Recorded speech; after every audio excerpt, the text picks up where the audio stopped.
Welcome to the Tool Belt Podcast. I'm Anna Townshend, Managing Editor of Plant Services, and your host for today's podcast.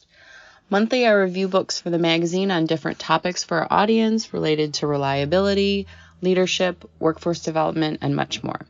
Today, I'm honored to talk with the authors of an excellent book I reviewed called Steel Toes and Stilettos, a true story of women manufacturing leaders and lean transformation success.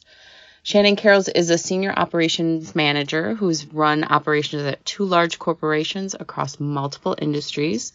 Kathy Miller is a senior operations executive who has held numerous global vice president and director positions. Their book details their journey as women leaders and friends, but their leadership message transcends gender and experience, and there's something for all to learn here. All right. Hi, Kathy and Shannon. Thanks for joining our podcast today. Thanks, Anna. We're excited to be here. All right. Well, we're here to talk about your book, Steel Toes and Stilettos. Thank you so much for letting me review this book. I really enjoyed it. But I really just want to start at the beginning of this book adventure. So tell me about your decision to write this book, why this book, and why did the two of you decide to do it together? Sure. I can go ahead and start, Shannon, and feel free to chime in on that. But Shannon and I, as you learn in the story, became very good friends through the course of this transformation. And one day we were reminiscing about our time together and all the achievements of the team at that time, and really got thinking about why was that such a successful endeavor? What were the key elements of it? What were the ingredients? And as we thought about it more and laughed and reminisced about some of the challenges, we thought, you know what? We really have a good story here. And maybe some people could benefit from it if we took some time to write it down. So we said, okay, let's do it. The next day, Shannon texted me, I've got a title for it. And within a few months, we had outlined, the basic timeline with it. So it's a business book, Anna, as you know, but it's not real prescriptive. It's our true story. So it's a blend of a lean transformation roadmap, but also, the personal challenges and triumphs and stories of friendship along the way. So it is a true story, and it allows people to see themselves in different aspects of the story. Well, there are so many great topics to talk about here, and I don't want to talk about gender too much because I think most of the leadership advice you give really far transcends that. But it's definitely part of your book, and because as women in sort of male-dominated industries, it is part of our lives. But sort of rather than focus on some of the negative situations and things that we've all encountered, can you sort of just talk to me about what it means to be a female leader, and how does that sort of shape how you work in the manufacturing world?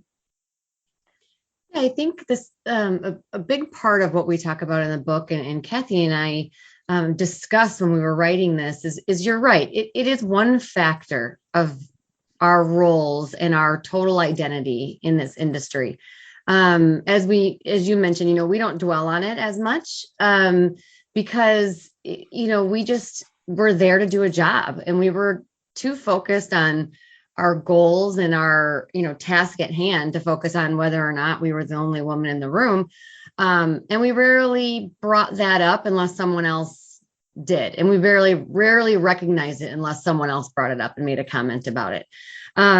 So you're right. We didn't focus on that as much, and we were busy. And, it wasn't until afterwards when we were talking about this book that we started to recognize it a little bit more and started to discuss what it meant to both of us. And our biggest driver for some of the things we discuss in the book about being a woman is to show young female leaders that you can stay true to yourself. You can be your authentic self and not have to conform to different stereotypes of being in a male-dominated industry and still be successful.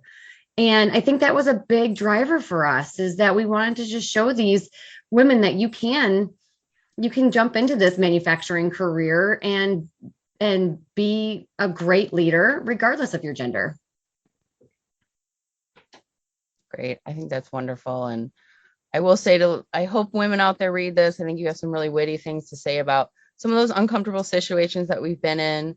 But I think, I hope men read that too and sort of take note of maybe some of the different situations that we have to come across. But I think very well said. What I really want to focus today on is sort of what you guys are teaching here about leadership. But I do want to talk about industry just a little bit. This book is about your experience leading a manufacturing team, through a lean transformation. So let's talk lean a little bit. Why is that so important to the work that you do? And what do you think is most important for those who maybe don't know exactly what lean is all about to sort of understand what that means in the manufacturing space?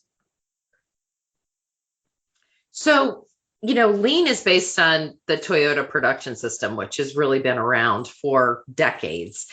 And it's about delivering value to customers with the least amount of waste. It's a very simple concept. Why it's difficult in manufacturing sometimes is how measurements are set up and batch operations are set up, right, to maximize the efficiency you get from the investments that you put in pieces of equipment and those sorts of things. So trying to take your measures from, how many widgets, right, you can put out on a certain piece of equipment a certain amount of time and looking at efficiency to how value flows to the customers at the rate that they want to consume it is really what the transformation is all about. So Shannon and I have been doing these sorts of transformations for a number of years, and it's so powerful. It's very difficult at first. People don't understand that vision. They're used to cranking out a lot of inventory and pushing it through the system. And, eventually good products come out at the other end and someone matches us up to what customers want.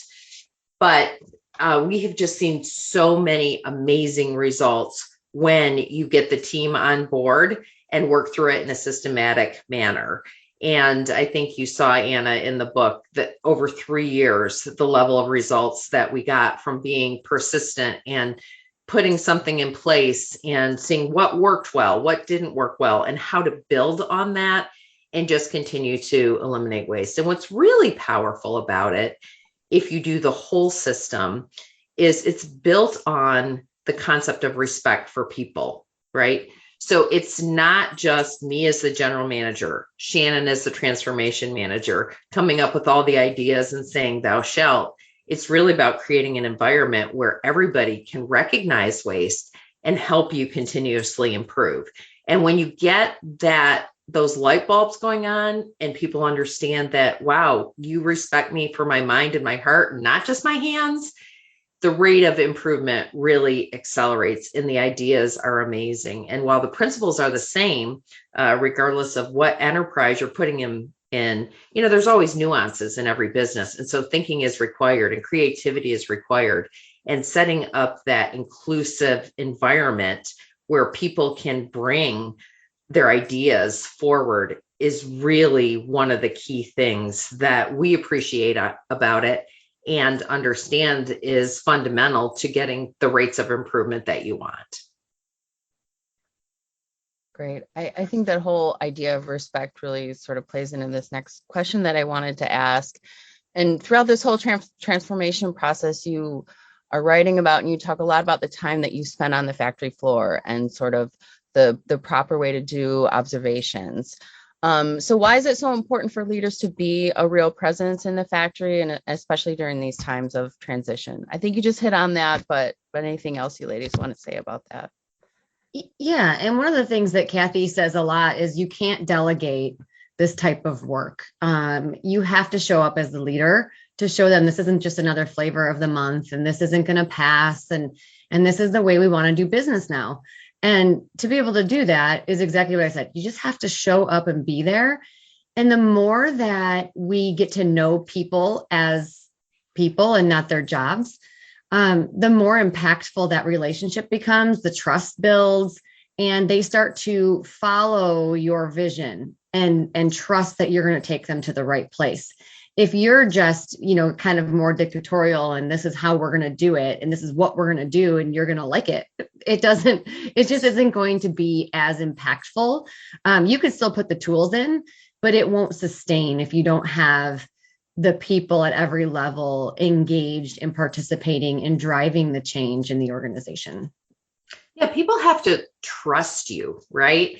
They get used to, oh, this is the program of the month. This is the new person's initiative. We can wait this out like we did the last one, And so you have to have that. You have to be present. You have to have that consistent communication, that does not come down in a memo of thou shalt. So you can address people's questions. You can earn their trust by creating these high quality interchanges where you're seeing what they're struggling with. And as you work together beside them to solve their problems, they begin to understand that you really do care about their input. You do care about them creating quality and value and the making the world a better place. And you can't get that level of understanding of what people are really trying to do to contribute from a conference room. You've got to be right there next to them to see what they're struggling with, how they're contributing, to really gain an appreciation for what you're asking them to do. Yeah. I mean, the people closest to the work are the ones that know what will work and what won't. And if you can get them to try new things, whether it works or doesn't, I mean, that communication is, okay, well, it didn't work. Let's try something different. But being able to have them show you their job, and if you are able to do it with them, then like Kathy said, they think that they feel like you actually understand and care. And it's not just, well, you don't know what I'm doing every day type of a mentality. Mm-hmm. Yeah, really interesting. It was very interesting to sort of watch you ladies sort of walk through the story of how you're developing this culture of inclusivity, which, I think you had to work as hard at as sort of changing the manufacturing process that you were doing. I mean, how important that was in sort of both holding up each other. So it was very interesting. So I have a couple questions here for folks who are maybe struggling with a transformation. You guys sort of talk about a lot of the obstacles that you came across in your book, but how do you get an engagement from a team that maybe isn't on board yet with what you're selling or what you're trying to get them to do?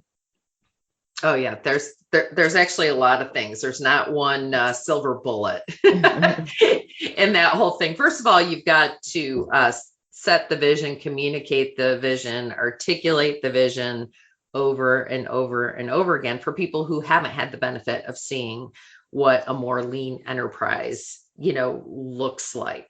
So that's absolutely the first thing that you have to do. And then I think part of it too is a little humility. We don't, as leaders, don't have all the answers all the time. Yes, we have a vision of where we want to go, but when somebody says, well, how are we possibly going to do that? Sometimes the answer is, I don't know, but we'll figure it out together. And that, I think, is powerful and starting to bring those cultures along. And like Kathy said, it's just all about communication.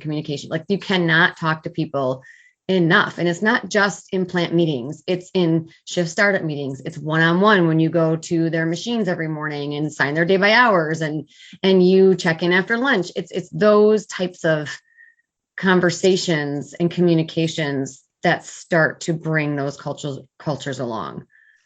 And I think, quite honestly, Anna, at the beginning, you have to get people out of their comfort zone.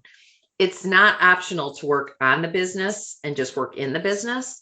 And so we assigned 100% of people to a team, whether it was a problem solving team, a safety improvement team, whatever was working towards our strategic objectives, right? And it wasn't just a lean transformation we were going through, right? We had pricing initiatives and supply chain initiatives, right? And so it wasn't like we could all just focus on this one thing. So what we tried to do was tell everybody, look, you're going to be involved in improving this business. You're going to spend X% of your time and we're going to pay you to do this. It's still part of your day job, but 10% is going to be on working on how we do business, not what we're transactionally doing every day. So, for instance, one of the objectives that I had was anytime anyone got hurt, anytime there was a recordable injury, my entire staff with myself would go out and see where the injury occurred. And for instance, I think I talk about in the book, the marketing manager was like, I have nothing to do with shop floor safety, but I said, you know what? This is not optional. This is important. People on the floor need to understand that we care about their safety, both psychological and physical. And we are going to show up as a leadership team. And he was not happy. But I will tell you, after about the third injury, he really saw that we took a lot of his experiences, right? He had experiences. He was a whole person. He wasn't just the marketing manager. He worked on all kinds of equipment and things outside of the factory and had amazing ideas and resources for us on how we could have fixed things that Shannon and I never would have come up with, right? And so when he saw that time and his contributions were being implemented and helping prevent accidents in the future, then he came along a lot more. So when you talk about, getting over that initial hump of, getting people to participate, sometimes you have to require it, right? But it's not telling them what to do, but it's providing the opportunity for them to get involved in providing the solutions. Yeah.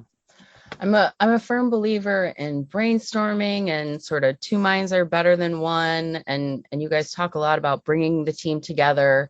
But also at a certain point, you have to come to sort of a decision.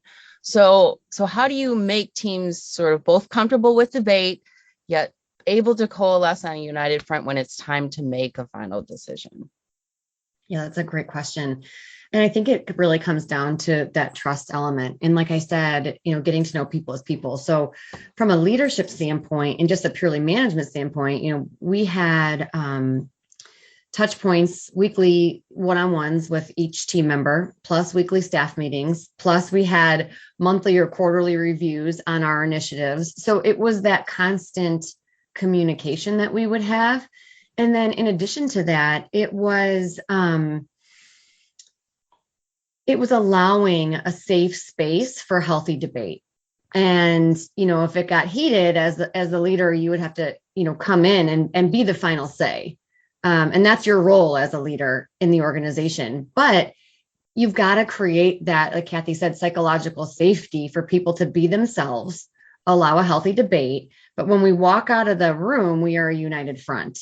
And we all agree one way or another. So there's no silent disagreement is one of the terms I like to use a lot.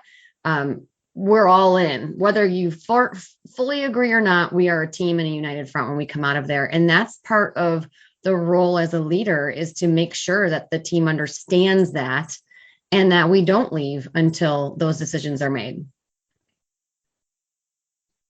Right.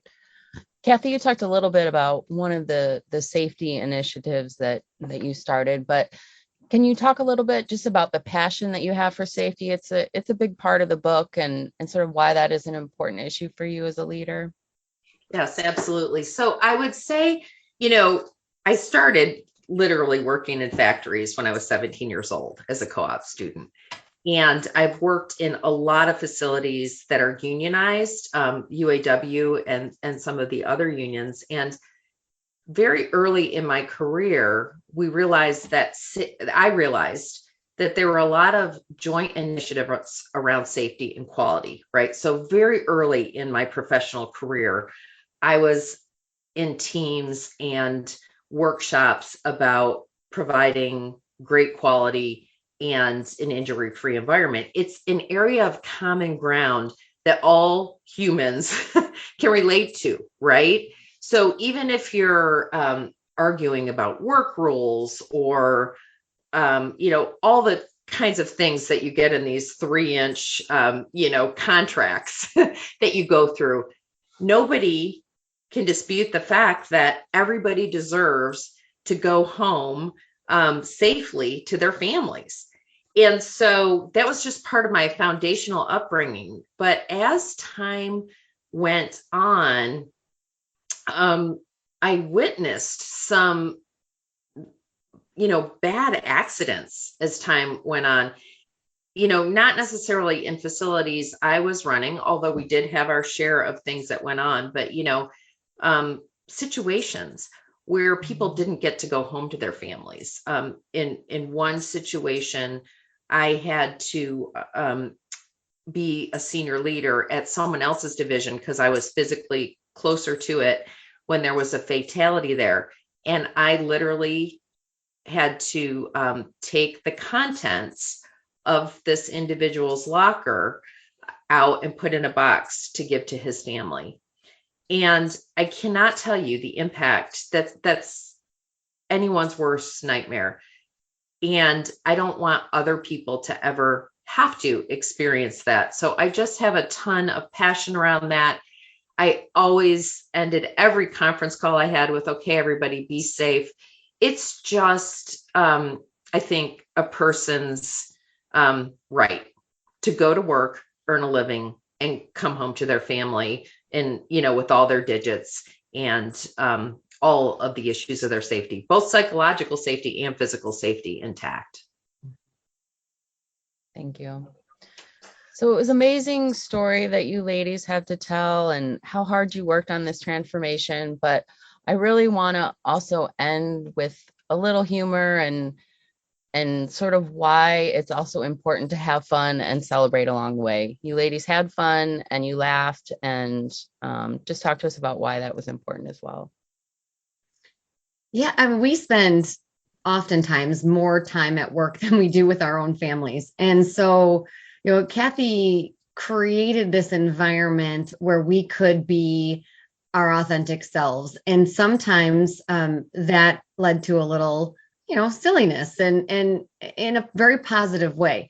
And I took that with me for the rest of my career as well. Even when Kathy and I weren't working together and we were working in separate locations or anything, the team just allowed their personalities to come out. And the more they got to know us, who, Kathy always uses this quote, and I'm speaking for her now, is take your work seriously, but yourself not so much. And so I learned that, and the whole team learned that and spread it around. And so we created this camaraderie around being ourselves and appreciating each other and not always taking everything so seriously, although it was serious work. Sometimes we would joke and say, hey, it's either laugh or cry. And we would choose to laugh most often. And we just loved that. And then the team loved to celebrate. Once we got them into celebrating small wins, all wins, and even at times celebrating failures and sharing that knowledge, because even a failure means you tried, and allowing that safe space for those types of things to happen, you really got to know people better. And having fun was really a part of our big process, even if it was down to Kathy forcing us on like stickers for our 5S office days, which is a great story to share. It was important for us because it was serious work, but it was more important for us to enjoy it as well. Yeah, look, manufacturing is serious business. I don't want to shoot that at all. Whether you're, making cars and final products or the rubber parts that go, 2 or 3 subsystems in, manufacturing is real, right? And you're creating value. You're making the world a better place if you trace your parts all the way to, you're meeting some need of mankind. And so that's serious business. Employee safety, serious business. Product quality, service quality, important business, right? But we're only going to be on this earth so long, right? And while we contribute and we spend all this time, in factories, in the office, with people other than our families, there's just no reason to be miserable about it, even though, it is serious business. So yeah, I always say laugh or cry, and crying's not allowed at work. So, that's what we're going to do. And we're going to get through these things together. So yeah, and people love to be recognized, right? They love celebration. They love seeing their picture on the big screen with music in the background. It helps reinforce that message that, right, we're all a part of this. We're all a part of the success and bringing value to our customers. And we see each other and we celebrate together, and we're going to make this world a better place together. I love that very much. It's serious business, but you got to have fun along the way. Well, ladies, thank you so much for sharing your book with me. I very much enjoyed it, and I'm so excited to share this with our readers. I think they will love it too. So thank you again. Thank you. Thank you for having us.